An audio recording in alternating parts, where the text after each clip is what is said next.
Hello people, welcome back to this new video. So today we are going to discuss the basic introduction for the ARM7 processor. Okay, so in the previous video we just laid a foundation of the requirements to study the concept of microprocessors or controllers. In this session we'll be discussing few basic introductions like what are all the necessary things that the ARM is associated with, and few characteristics of ARM, which if you knew all the characteristics, see there are actually literally there are a number of characteristics. I have just tried to confine a few of the characteristics which is quite more important for you people to know.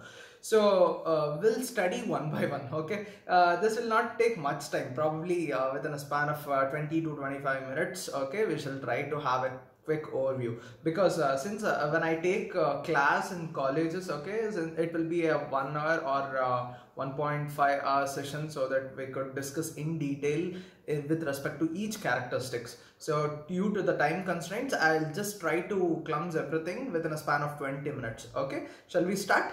Yes. Okay, see, when we start, the very first point that you must remember is ARM is a 32-bit microcontroller. Okay, what does it mean? It can operate on 32 bits of data. See, anything in ARM is of 32-bit. Okay, so 32-bit microcontroller, whereas your 8051 and 8086, 8051 was 8-bit processor, 8086 was 8086 was a 16-bit processor, but your ARM is 32-bit microcontroller. Okay, so in this microcontroller, the second question which arises here is why do we migrate from the concept of 8051 to ARM microcontroller? See, because 8051 was an 8-bit microprocessor. ARM is how much?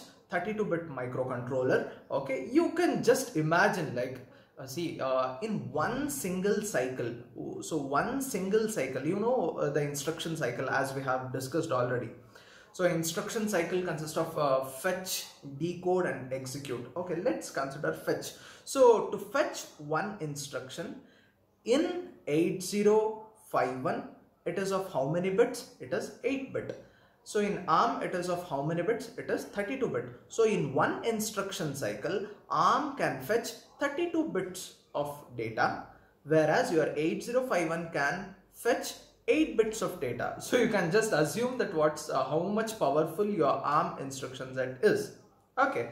So now, so this is what see, there are few characteristics. When we start discussing about characteristics, we'll be just going through each and every characteristics in detail. So ARM is 32-bit microcontroller. So it has a 32-bit ALU. Of course, if it's it has 32-bit microcontroller, it has 32-bit ALU. It means that your arithmetic and logic unit can perform 32-bit operation at a time. Okay, it does mean that, see, it's no way concerned with like ARM should have this. See, it's all independent how much bit they have, but your ARM is of 32-bit. It has 32-bit ALU and it has 32-bit data bus. See, data bus is not related to your ALU. Again here, please have a clear distinction. Data bus is separate, ALU is separate. ALU is of 32-bit and your data bus is also of 32-bit. And don't you don't assume like it's almost same. It's actually independent. Fortunately, it's the same bit, both the things. Okay, so it has 32-bit data bus. So next thing we have, we'll take an example. See, in 8086, okay, it was a 16-bit microprocessor. You know 16-bit. You need to know one concept when it comes to, you have the concept of banking in processors. So what do you mean by banking? If you are, see, in 8086, it's a 16-bit processor. So 16 bits cannot be taken at a time. Okay, 16 bits cannot be read at a time. So you mean, what do you do with that? The processor actually Please understand this. You understand this very precisely. Okay, try to understand this. Just observe for 1 minute.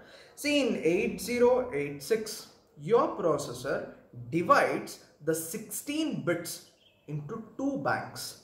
One bank we call it as an even bank, another bank we call it as an odd bank.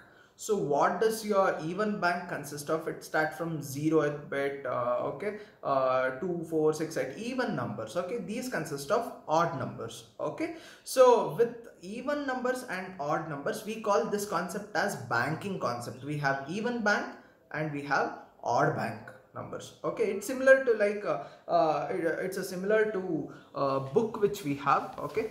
Of course I have with me the ARM textbook, okay. This is what the preferred textbook you people should study, in which, so whatever the things that I'm going to discuss is taken from this textbook only, and this is your preferred text, and it's a beautiful book for your subject to study, okay. So it's ARM System Developers Guide, okay. Let's not worry about much about this. See, if you open the book, see, one page will be of odd numbers, one page will be of even numbers. See, these two can be taken out simultaneously, right? 2 and 3 can be taken simultaneously. Next, 4 and 5 can be taken simultaneously. You cannot take 2 and 4 simultaneously, right? Are you people understanding? So we can take this 15 and 16. Next page we have 17 and 18. Likewise, okay, one even and one odd address, okay. So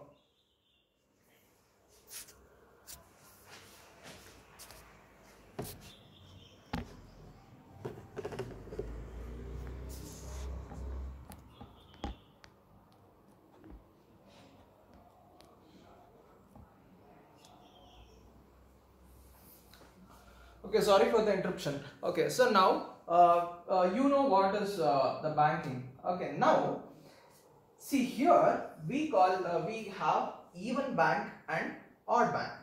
Okay, next it is based on actually programmer's model. Your ARM is based on programmer's model. I'll be discussing what is actually programmer's model is. So when it comes to characteristics, we have a separate topic called programmer's model, where we see the execution flow of each instruction. I'll be discussing that in the subsequent videos, okay. So this is what the basics. So now we'll be studying about characteristics of ARM. So when we start studying the characteristics, there are lots and lots of characteristics to study. But fortunately, since we are running out of time, we don't like to discuss n number of characteristics. See, for the examination perspective of view, we shall try to gather about 10 to 15 characteristics, okay. So I think it's quite enough if we discuss those things. Okay, so behind me there are, I have listed out all the characteristics. What's the first characteristics? It does not allow misaligned data. See, you have you are understood with the concept of aligned data and misaligned data. I just want to repeat it again. See, understand properly. Since it is 32-bit microcontroller, 32 bits are divided into 4 banks. It means that 4 chips are placed separately through which your data is taken and it has been inserted, okay, anything, okay. So you have totally of 4 banks, okay. In this 4 banks, it starts from, see, observe here, it starts from 0, 1, 2, 3. Next 4, 5, 6 and 7. Next 8, 9, A, B, C, D, E, F. Okay, if you observe this, what is the starting address which every location has? See, this is one location. It means that, so see, here we have 8 bits, okay, 8 into 4 banks, okay, 8, 8, 8 and 8. So total of 32 bits. So in 32 bits, okay, so what is the starting address of the first memory location? It is 0. Second memory location, it is 4. Next it is 8. Next it is 12. Okay.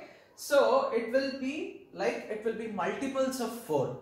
So your question, I might say usual student questions which I face is, can I access the location 3 and 4 simultaneously? No, it's impossible to access, my dear friends. You can definitely access at one stretch. So in one execution cycle, your ARM processor can fetch 0, 1, 2, 3 memory locations. It means that your 32 bits of data is aligned in one single format, so that here you have 8 bits, 8, 8 and 8. So totally it is of 32 bits. In one cycle, at a shot, you can just retrieve 32 bits of data. Now what if you when I take, if you want to access 5th location to 9th location, is it possible? If you ask me, no my friends, it's not possible in case of ARM. You have the age-old processor. We were studying when I was doing my engineering, we had 8086 processors. Of course, your seniors too had 8086 processor. It is used to support misaligned data also. Whereas in your 8086 processors, you have only 4 registers. How many registers? AX, BX, CX, DX. Only 4 registers. But here in ARM, you need to know how many registers. 32 registers are there. Okay, that's the advantage of ARM. We'll be studying one by one. Okay, please don't worry. Okay, so you know what is aligned data and misaligned data. Aligned data means what? In one instruction cycle, 32 bits of data is taken at a time. Misaligned data means, misaligned data comes with respect to the point of CISC processors. Okay, 8086 is a CISC processor. It is based on CISC. I'll be telling you, there is a separate video which is being made for the comparison of RISC and CISC processors. Okay, there I'll be telling you what is the primary difference. Promise me, I'll definitely tell you the concept there. So banking with respect to ARM is, zero. These two are even banks and these two are odd banks. So it does not allow misaligned data. Your first characteristics is done. So second characteristics we call it as advanced RISC machine. What do I mean by advanced RISC machine? In the definition of ARM itself, we have ARM. It's not like ARM. It's not ARM like that. The abbreviation of ARM is advanced RISC machine. Okay, so we have CISC also. Okay, complex instruction set computer we have. So in advanced RISC machine, the basic two criteria. See, in one shot, if you ask me what is RISC machine, all the instructions in the RISC machines will be of same size.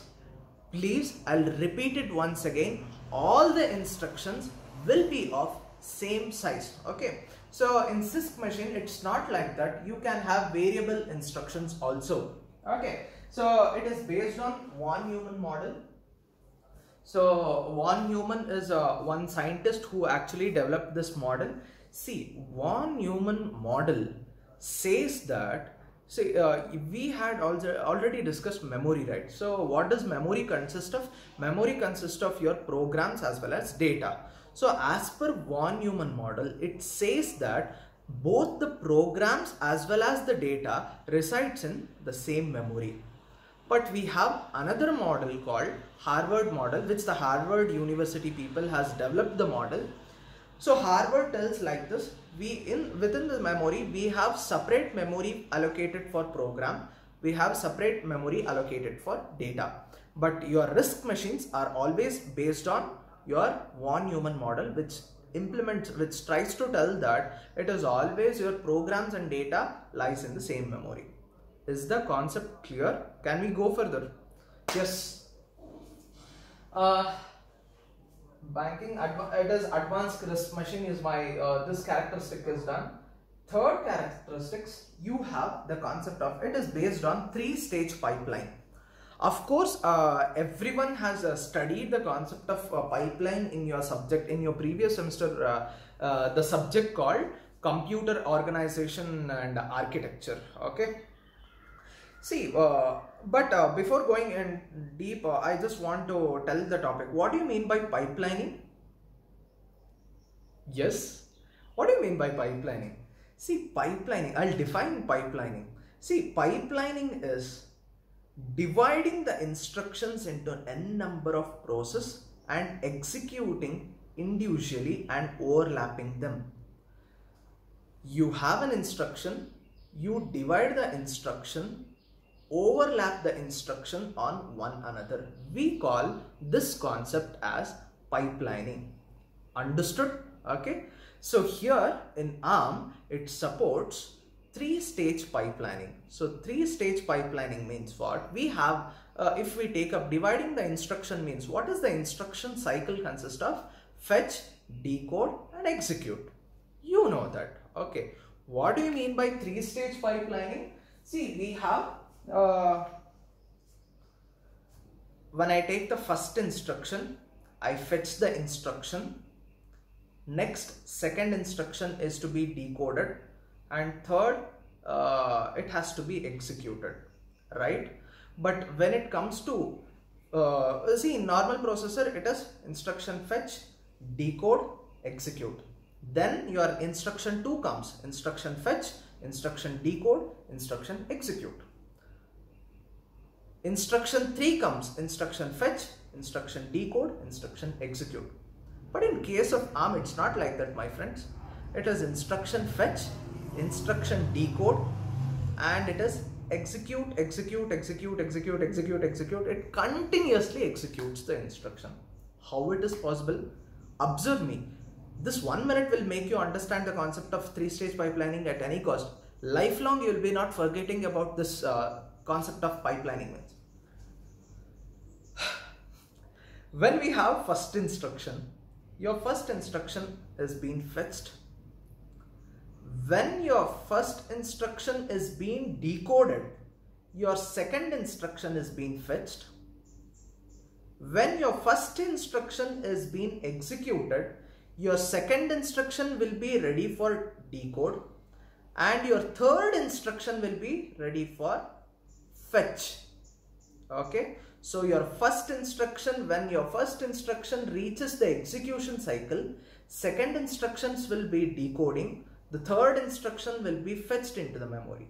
Sorry, the registers. Okay, since ARM is based on everything is on registers, we don't manipulate with memory. Okay, please just try to understand with me this, friends. Okay, we don't manipulate mainly with memory. Okay. Anything in ARM is on registers. Any computations, we do it on register, take it and throw back to memory. Okay, that's the speciality of ARM. That's why we have about 32 registers. You might wonder, like, sir, why do we require 32 registers, okay, to manipulate? We'll see again what's the difference that we can have when it compared to 8086 and this thing. Okay, so come back again. So it's a three-stage pipelining. I hope so you understood the concept of pipelining here. So next, see, there are they have concept of cutting edge also. See, we have Pentium machines where it has 20-stage pipeline. But mind that, see, ARM is of three-stage pipelining. It means that three-stage pipelining is strong enough when it compared to a 6-stage pipeline or 7-stage pipeline in your CISC processor. Why? It is of aligned data, right? CISC does not support, it is of misaligned data, right? I'm sorry. So your RISC is of three-stage pipeline. Next characteristic, see, come on, we have this, the concept of it is based on completely on registers. I told you RISC is based on mainly of registers. So registers are used to manipulate everything. Okay, when I come to the concept of RISC and CISC, I'll be discussing in detail about that. So it is based on, CISC processors are based on memory. Like there is interaction between your memory as well as registers. Okay, people might wonder, and students, you people may think like, why is only registers? Why not memory? Why do not we use memory? See, make the concept very much clear. We have processor and we have memory. If my processor wants to fetch the instruction, who brings the data or the instructions from the memory? It is the data bus. Your data bus takes the data from the memory and puts into the registers, the processors in which you have. When the instruction is being executed, if you want to decode the second instruction, If I again take up, if I want to insert it again back, see, fetching and decoding, see, the bus is the common thing that has been attached to your memory as well as your processor.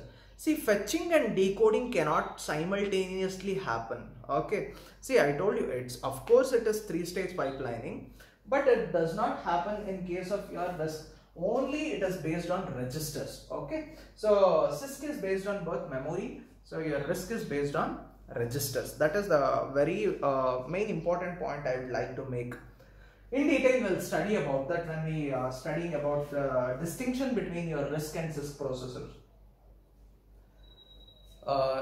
Sixth point which we have is very important. We have total of 37 registers. It is based on 32-bit. It is a 32-bit microcontroller. How many registers we have to manipulate all these? We have about 37 registers. Out of 37 registers, 16-bit registers or normal registers which we use, and the rest registers, okay, 0 to R0 to R15 we call normal registers which we make use of it. So R16 to R31, okay, so R16 and above, we call these registers as banked register. We'll know what is banked registers is, what is the definition of banked registers and all. We'll study one by one. And the next characteristics is it depends on programmer's model. It's an important question in your examination. Of course, in VTU also he'll be asking this question. See, on what model your ARM7 is based on, okay? Or he might ask you a direct hit question, explain the programmer's model, okay? In ARM7 TDMI, okay? So it is based on programmer's model, and it is also based on load store. See, it's not load store model. I'm very much sorry, okay? It is load store architecture.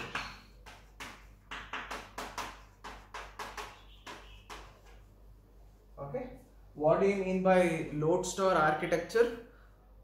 When I load the instruction from the memory to the register, nothing else in the memory happens. Only everything, every processing will be happening inside your registers, and again it will be taken back to your memory. So there is no manipulations with your memory. So it's very much important, which I have highlighted there. Get the data into the register, don't go to the memory at any point. So this is very much important. No memory operation is involved here. Anything is performed with respect to registers only. Okay, see, we have a 32-bit ALU also, 32-bit, see, 32 bits of operations can be done, and of course we have 32 bits of 32 registers also. Okay, so 8085, 8051 and 8086, okay, these both are CISC processors, and it supports both the things like from to the registers and the memory also. Okay, we have registers. See, when I start discussing 8086, it's take huge amount of time when we go to that particular. Let's not worry about 8086 or 8051 much about here. We shall concentrate on ARM here. So it is based on load store architecture.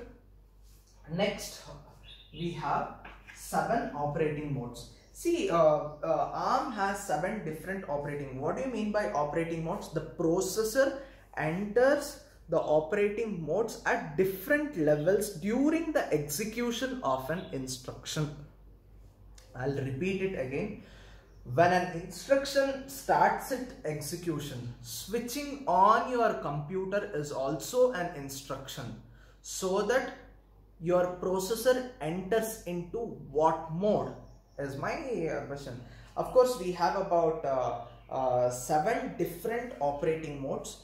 I could probably remember we have supervisor mode, we have user mode, we have system mode, we have FIQ for fast interrupts, and IRQ for normal interrupts, and you have undefined, and you have abort. Okay, I think I have listed about 7 modes if I am not wrong. And see, we'll be discussing, see, this is a separate topic and also a separate question in your examination which you can discuss. Operating modes, we have 7 operating modes. Next we have 7 interrupts. Okay, 7 interrupts. I shall just try to list out all the interrupts. Okay, we have reset, undefined, prefetch abort, data abort, and we have IRQ for fast interrupts, FIQ for FIQ for fast interrupts, and IRQ for normal interrupt, and we also have software interrupts. Okay, there are about total of 7 interrupts or exceptions, which we may call it as, and we have 7 addressing modes. Okay, we have